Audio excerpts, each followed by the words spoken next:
T'as vu comme t'as roulé? Merci. Hein. Putain, bravo. Merci les potes. Merci. Putain. Ah, franchement, moi je réalise pas encore. C'est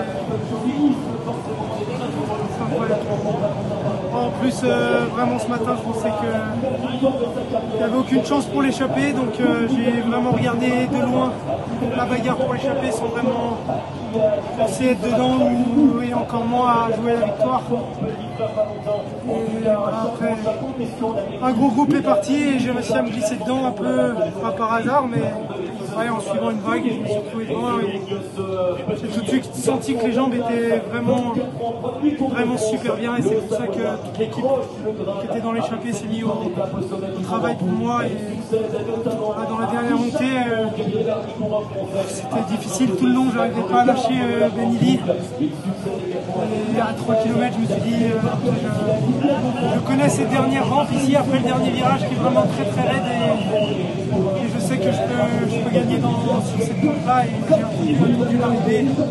J'ai vu Ilan revenir à 1 km, il a encore roulé jusqu'au sprint. Voilà, c'est vraiment une victoire aussi d'équipe. On a traversé des choses pas faciles ces derniers jours avec l'abandon de Remco et maintenant on peut relever la tête. Français de 24 ans, vainqueur évidemment en Italie, vainqueur également sur le Tour de France cette année. Allez mesdames, messieurs, les bras levés, tous ensemble, Valentin Paré-Peintre, victoire française au Mont Ventoux. L'arrivée du Tour de France ici au Ventoux, c'est extraordinaire. On en a eu plusieurs, j'espère que l'année prochaine on aura peut-être des surprises encore. En tout cas, c'était formidable, vraiment, c'est un grand moment.